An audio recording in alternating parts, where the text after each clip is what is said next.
So, first off, thank you very much for having me. I had the pleasure of coming and talking with Clean Energy Action about a little over 2 years ago. So it's good to be back to have a refresher conversation and talk about kind of where we're evolving to and what we're thinking about. So Leslie and I are going to have a conversation a little bit later, and I told her before we came into this conversation that the question that she had sent to me in advance that I thought was the key question for us to really dive into is, what are the barriers to moving to the future that we hear some of our customers asking us to do? But the real question is how do we balance the steps forward with the cost impacts on our customers so that we don't carve out the belly of economic development here in Colorado, so that we're going to attract the businesses that we want and we need in our state, and we keep our customers happy. What I will say is we have 3 focus areas that we're concentrating on over the next 5 years. And that is empowering customer choice so our customers can tell us what they're looking for. Embracing the technologies that are coming and that we see. We already know electric vehicles and distributed energy and other renewable resources that have become economic. But what else is coming? Storage, fuel cells, other kinds of things. How do we enable those futures? And then finally, how do we really empower economic development in our area? So what I will say is, as far as the wind goes, and I think my friend from NREL will confirm, is that there's only so much wind we can tolerate on our system. So let's talk about some of the numbers that we're seeing. Our peak, which is during a hot summer day, usually a non-weekend, between the hours of 2 and 6, is going to be between 6,500 megawatts and 7,000 megawatts. We're currently at close to 2,500 megawatts of wind on our system. But wait. That generation peaks at night. It doesn't peak during the day whenever we have the biggest capacity need on our system. So we have to manage things, physics of the system, voltage, stability, frequency, all of those things have to be managed. The great forecasting tool that we were able to put together has allowed us to put more and more of this wind on our system. One of the problems we have faced is that I think there is a viewpoint that for some reason, and this is one that I don't quite understand, it could be my naivety, it could be the fact that I have spent more time outside of the utility industry than I have spent in it. But as a business who has provided a valuable service to customers, why is it reasonable at this point in time to say, you know what, our viewpoints have changed. Either we have new science that's showing us information, but decisions that were made 20 years ago, 25 years ago, even longer than that, why should the utility, as the provider of this type of service, be punished for those decisions they've made years ago? Because there's a large contingent of people that I've spoken with that think that we should take some kind of financial loss or hit for those decisions that were made many, many years ago with the best information available at that point in time versus the opportunities we have today. So really what I'm looking for is how do you sit down and have that conversation of going, okay, our customers are saying they want to move here. How do you figure out how you evaluate those things? Are the cost impacts of moving that direction reasonable? How do we want to manage that? And that's like what I said at the very beginning is we may not be able to move as fast as some people want us to, but that's going to be because of some of the cost impacts, but we're willing to sit down and have the conversation.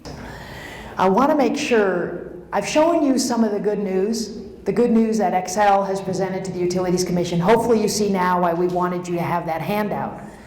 Because we're no longer in that place where those of us that care about clean energy keep running to this wall, but it's going to cost more. What assumption was made during that analysis about the external costs of fossil fuels, or what we might call the cost of carbon, the social cost of carbon? What assumptions were made about the external cost of fossil fuels in this analysis that we all just walked through?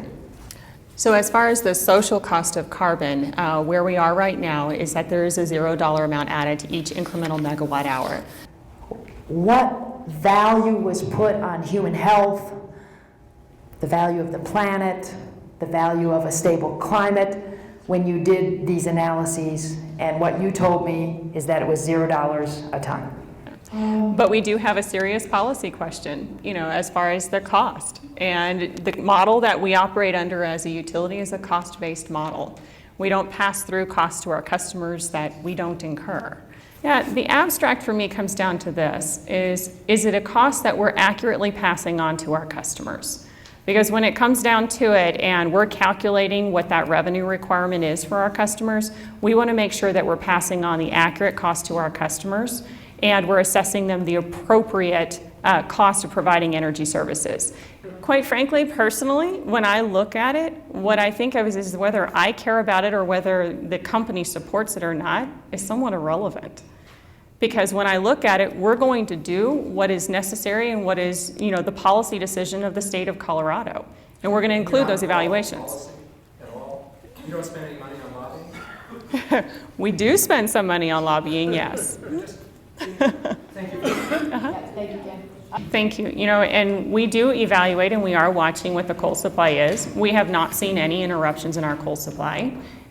We have had successful deliveries of our coal supply since those companies have gone into bankruptcy. So while I'm looking at it as, we do have the contingency and we do have the risk that is being evaluated by our risk department, it's not classified high on our books at this point in time as a high probability of occurring.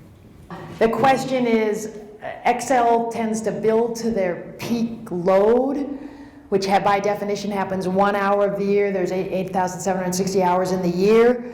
And if you are a company whose $466 million in net income is driven in large part by the amount of money you've spent on fossil fuel investment, you're okay in the old model with building lots of coal and natural gas plants, because that's going to make your rate base bigger and that's going to make your profits bigger. And Norbert, right? Yeah, and and Norbert's question is, well, instead of just building that peak and only using that plant you build 1 hour of the year for that last hour, why don't we manage that demand and bring it down so that plants have a higher load factor? Am I doing this right? And as you do that, you kind of get more bang for your buck out of your investment. It's not as good for Xcel because they don't get to make the rate base as big. So is that a fair summary of your question? So what we're looking at on the Xcel Energy system is, of course, we have our DSM programs and we have our energy efficiency programs, and we've surpassed the goals that the state has had. We have our interruptible service option credits, which is our large customers. Instead of building capacity to meet those peak demands, we can call them on a critical day and have them turn off. So that helps mitigate some of the investment we need to make on that demand side. Here's the other piece of the puzzle, though. I have a couple of filings I've made at the commission this year that are going to mitigate and help with that peak load management even further. Okay, so the first one that we're talking about is we're talking about some residential rate design changes. And quite frankly, right now, the energy message that we're sending to our residential customers is every single kilowatt hour you consume is equal, other than our tiered rates that we have during the summer, which quite frankly, in my opinion, is somewhat of a blunt signal to customers, because it says after 500 kilowatt hours, everything else is created equal, versus really giving people the incentive to look at what's your peak load.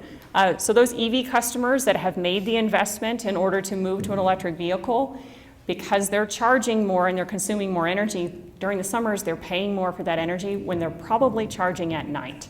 So we've proposed some pilots to test out on the residential side that sit there and say, okay, let's send our customers a little bit better of a price signal so that we can reduce or manage some of that peak load. So once again, Leslie, that's contrary to what would be in the best interest of the company, isn't it? And one of the things we feel, I think, doesn't really get well understood is how profoundly concerned we are about climate change. So even though I know the commission doesn't care, I would like to ask you personally, on a scale of 1 to 10, where are you in terms of concern about climate change? 1 is it's like whatever, not really a big deal, it's just Al Gore trying to get famous or something. And 10 is like it's a really big deal. Where are you personally on that 1 to 10 scale? So when I look at it from my perspective, what I see, Leslie, is number 1, we should always try and make it better.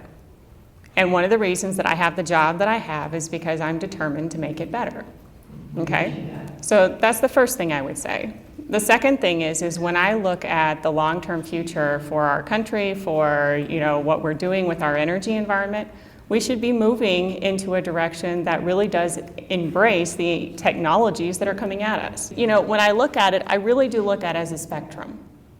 I think that we have work to do. I think that we need to work towards a better lower carbon emitting future, but I also have to balance that with, well, what's that impact going to be on economic development of our society? Are we going to be able to have the jobs to sustain my sons being able to have a job?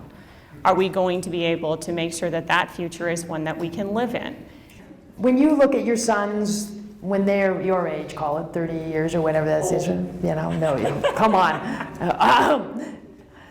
Like, are you worried like about how hot it's going to be, or what the weather's going to be like, or how acidified the oceans are going to be, or how many species we'll have lost? Do you have those motherly kind of concerns about the future your children and grandchildren will have?